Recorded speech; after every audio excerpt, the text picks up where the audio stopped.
up in the news tonight, a big investment in agriculture on Grand Bahama. The teachers' union pleased with progress of repairs at public schools.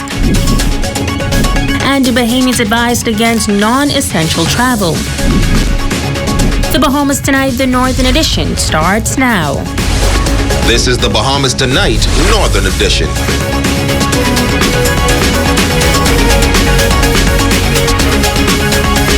This is the Bahamas Tonight, the Northern Edition. Good evening, all. I'm Megan Shepard. Thank you so much for tuning in.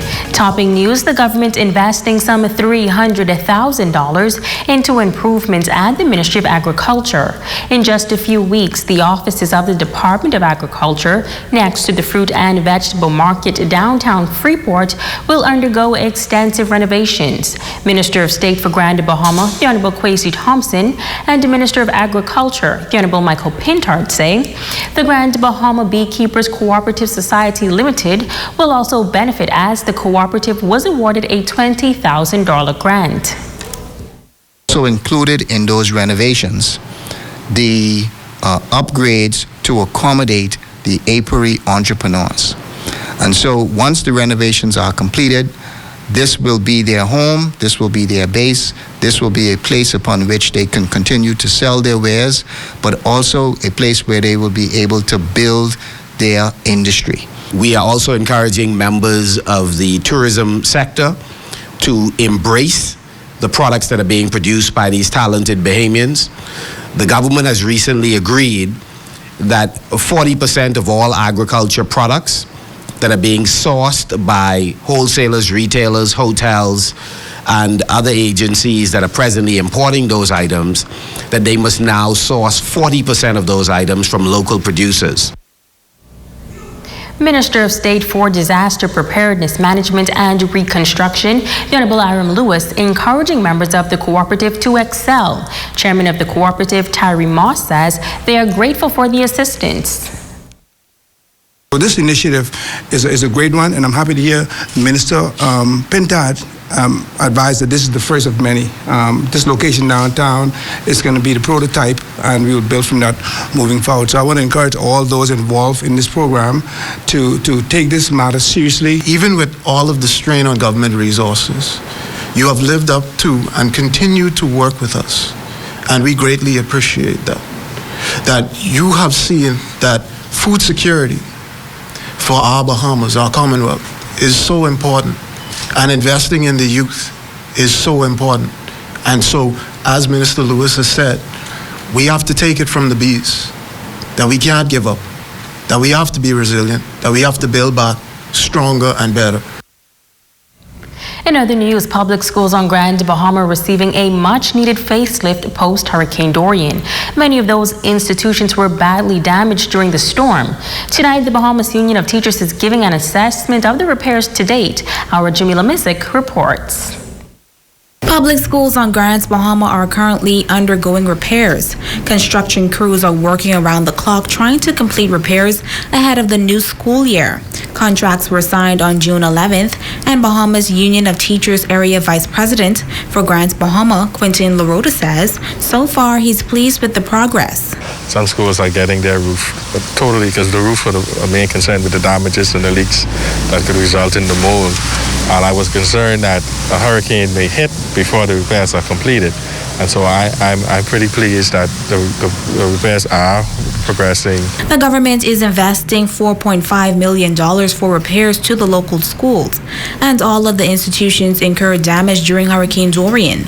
LaRota says some of the schools are getting a new paint job, among other repairs. New Campbell was getting a total new roof, Maurice Moore, Jack Hay was having some work done, St. George's have had some work done. The schools in the west, a tin roof is going to go on West End Primary as well. And so I'm pretty, Battered Hill is going to have extensive repairs done as well. So I'm pretty pleased with that part of it. The schools in the east, their state of disrepair is catastrophic, and so I don't know how soon we'll get to those schools. But for Freeport proper and the west, the repairs are coming on. My hope is that they finish as soon as possible. Meantime, Ministry of Education officials have set Monday, September 21st as the date for schools to reopen for the 2020-2021 new academic term. However, the decision on whether or not students should present themselves at school campuses will be determined at a later date. Jamila Mizik, ZNS Network News. Meantime, the Bahamas Technical and Vocational Institute wrapping up a 4-day National Center for Construction Education and Research Craft Instructor Certification Training Program. Some 26 industry professionals, including BTVI staff and faculty, and high school teachers and professionals from industry disciplines, all taking part in the training. The Bahamas Technical and Vocational Institute doing its part to develop craft professionals through a 4-day National Center for Construction Education and Research Craft Instructor Certification Training Program with Valencia College out of Florida. Dean of Construction and Workforce at BTVI, Alexander Darville, says they wanted to help close the skills gap throughout the country by creating a pool of certified craft instructors. So we went out to industry and we looked at subject matter experts who have the craft experience but who are not trained as craft instructors. And so we covered stuff like the pedagogy that is needed to be able to actually deliver teaching. We looked at what are some of the do's and don'ts within the classroom. We also looked at how we can actually deliver training utilizing online training as well. One of the key things we are planning to do is actually take the NCCR throughout the Commonwealth of the Bahamas so we can have a unified curricula and certification. For example, in the core course inside the NCCR training, it is some 9 modules. And one of the things is it has construction maths, not just the traditional maths. Construction Program Manager at Valencia College, Mark Hughes, facilitated the training. He says the training was designed to bring experts out of the industry and teach them how to be instructors. So we talk about classroom management. We talk about preparing lesson plans. We talk about how to use the testing system, good teaching techniques, how to create a environment that students want to be in to learn. And that's pretty much what we do. So after today, after they finish their 9 exams and they do a teach back and they're successful in passing all those, then they would become a certified NCCER craft instructor. And then it really depends on what their specialty is. So everybody's getting this baseline certification to teach what we call core curriculum. But if you are a journeyman electrician, then we can roll you into being able to teach the NCCR curriculum for electrical work.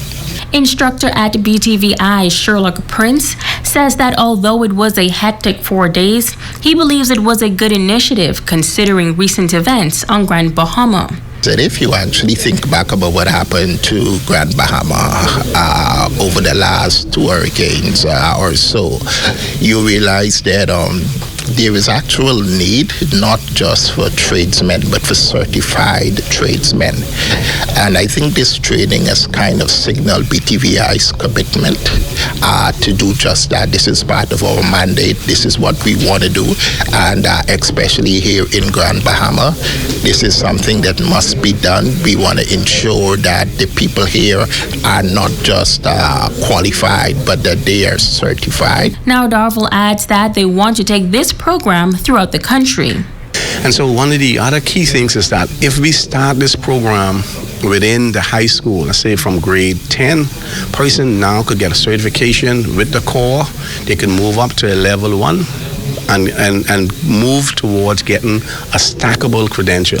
If they don't choose to come to BTVI after high school, they would have a credential that industry would recognize. If they so choose to come to BTVI, they could go right to the next level. And so BTVI is actually planting the seed for us to now making it seamless for persons coming out of high school to get into BTVI.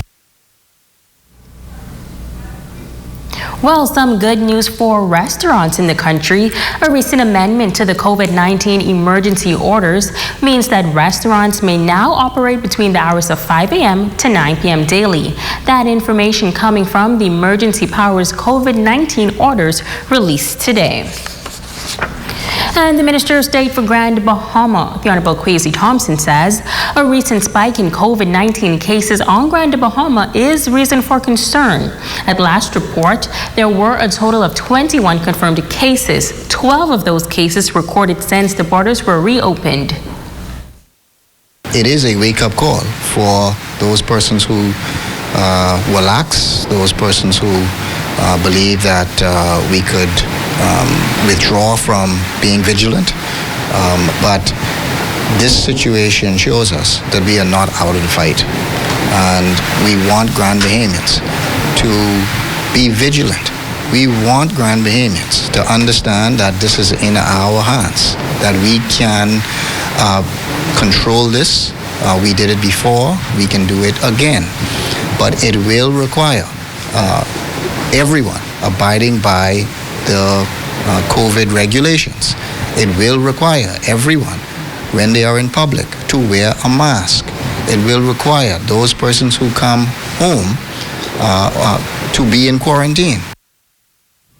Minister Thompson is advising Bahamians to remain vigilant and to revisit all unessential travel plans. They've done it before. Most Grand Bahamians are very good at abiding by the regulations. Most Grand Bahamians do a good job when it comes to their businesses, when it comes to social distancing. But we just want to remind them that in these kinds of circumstances, to be extra vigilant. We want to remind them to make sure that they wear their masks. We want to remind them to make sure that if you have a business, that you ensure that the persons who come into your business wear masks. The coordinator of the country's COVID-19 task force and special advisor to the Prime Minister, Dr. Merceline Dow-Regis, will be stepping down soon. The official announcement made last night by way of a press statement. Here is our Italia Hall. According to a statement issued by the Office of the Prime Minister, Dr. Merceline Dow-Regis was appointed in March and agreed to serve until the end of June. She also agreed to extend her service, which will end shortly. Dr. Dow-Regis will continue to offer strategic advice to the government and to the Prime Minister, but will be stepping aside from day-to-day operations. Dr. Dow-Regis has put in place strategies, policies, and procedures as it relates to managing COVID-19 and is confident in the team that will be led by Chief Medical Officer Dr. Pearl Macmillan. The Prime Minister thanks Dr. Dow-Regis for her national service and will have more to say in a national address on Sunday. Italia Hall, ZNS Network News. Well, as you just heard, the Prime Minister is expected to address the nation at 5 p.m. on Sunday on the ZNS Radio and TV network.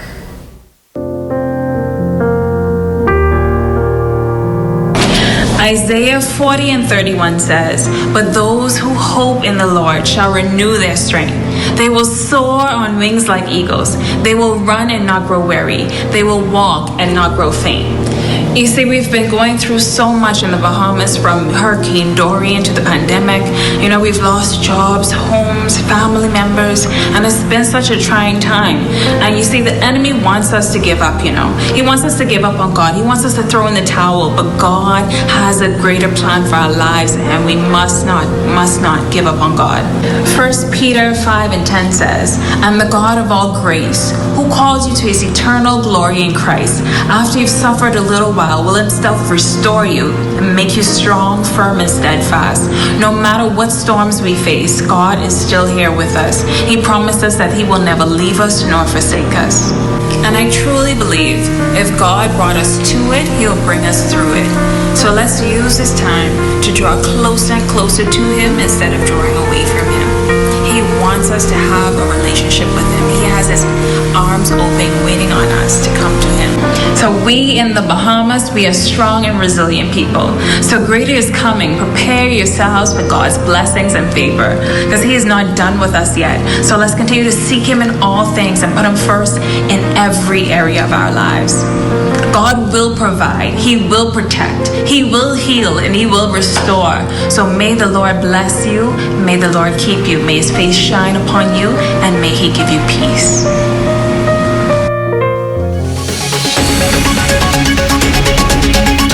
And coming Coming up, Mary Star Academy says farewell to a few long-serving educators.